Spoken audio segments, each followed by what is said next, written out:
Let me ask you something. When you think about aging, do you picture intimacy fading away? Like it's just over? Because I want to tell you right now, that's not how it has to be. Getting older doesn't mean giving up on connection, pleasure, or a fulfilling sex life. In fact, the data shows something beautiful. People who maintain satisfying intimacy as they age tend to live healthier, happier, and more vibrant lives. Well, I'm Dr. Nerea Wolf, urologist and pelvic surgeon, and if you ever face questions or concerns about your urological health, especially as you navigate the changes that come with aging, stay with us.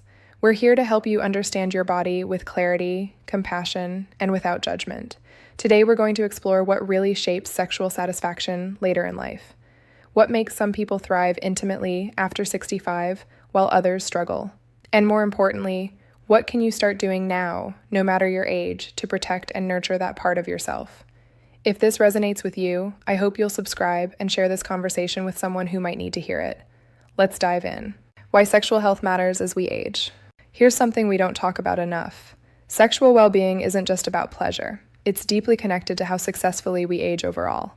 Research consistently shows that adults over 65 who report satisfaction with their intimate lives also report better mental health, stronger social bonds, and even better physical health outcomes.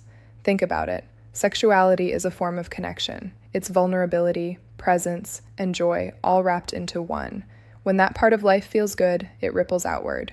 You feel more confident, more alive, more you. But as we get older, things shift, bodies change, relationships evolve. Life circumstances alter the landscape of intimacy, and those shifts can feel isolating, especially when society sends the message that sex is only for the young. I want to challenge that idea right now. Aging doesn't have to mean the end of intimacy, but it does mean learning to adapt, advocate for your needs, and understand what factors influence satisfaction along the way. What the research tells us. A fascinating study out of Germany followed thousands of adults over nearly a decade, surveying them in 2002, 2008, and 2011. They wanted to understand how sexual satisfaction changes with age, and what might predict who stays satisfied and who doesn't. They divided participants into two groups: middle age, 40 to 64 years old; older age, 65 and above. Each wave included between 3,500 and 5,000 people. So this wasn't a small sample.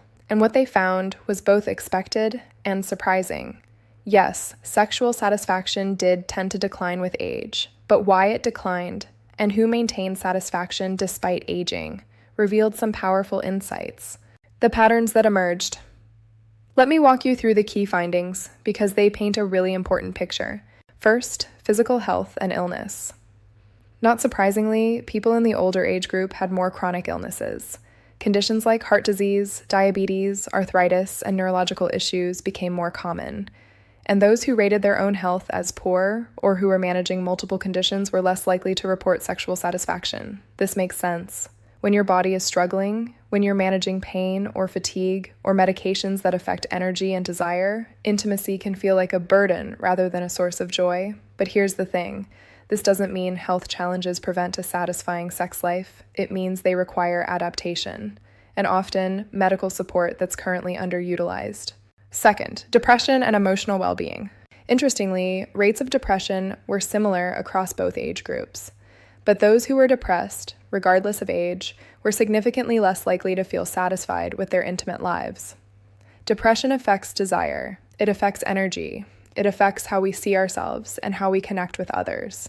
And when it comes to sexuality, emotional health is just as important as physical health. If you or someone you love is struggling with persistent sadness, withdrawal, or loss of interest in things that used to bring joy, including intimacy, it's worth seeking support. Therapy, medication, lifestyle changes, they all matter. 3. Loneliness. This one hit me hard. People who reported feeling lonely were much less likely to be satisfied with their sex lives.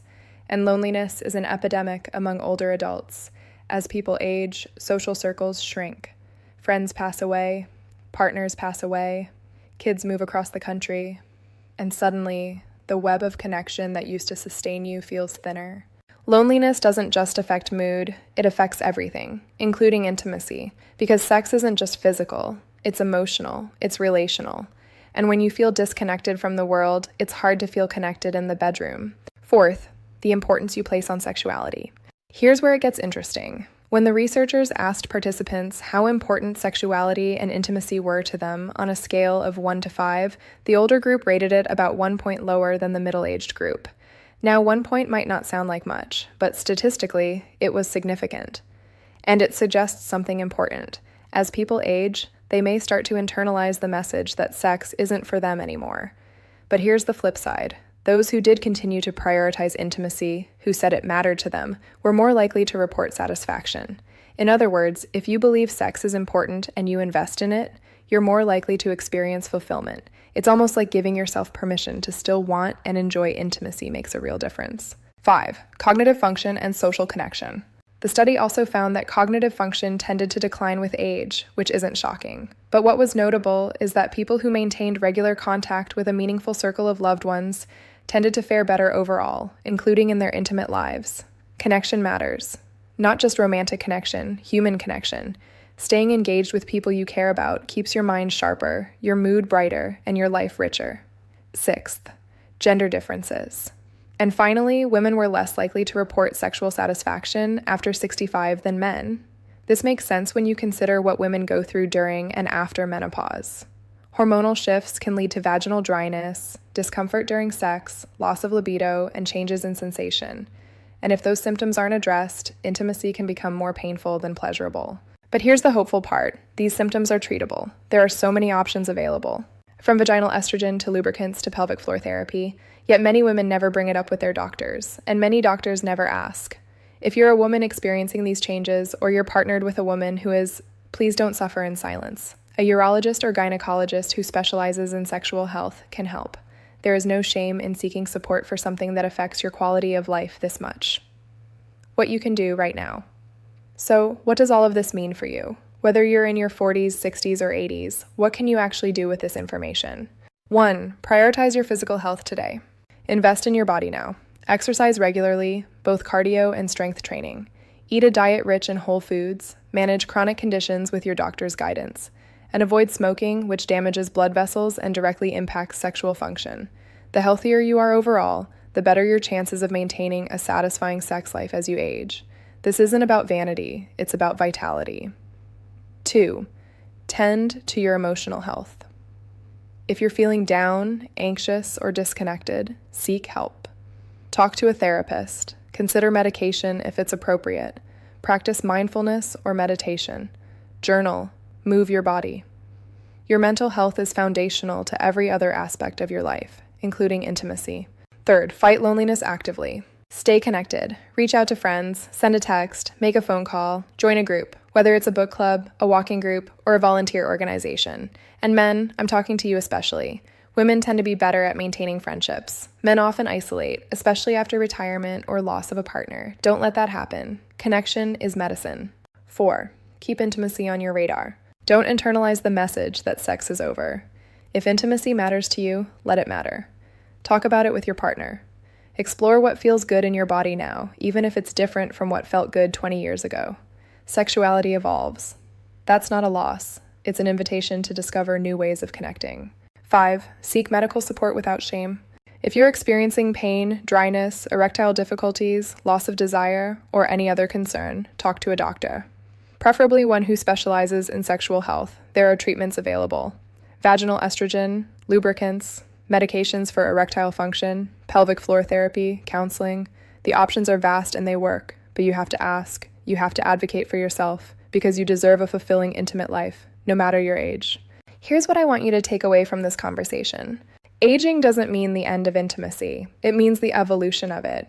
And that evolution is shaped by the choices you make today. Stay connected to the people you love.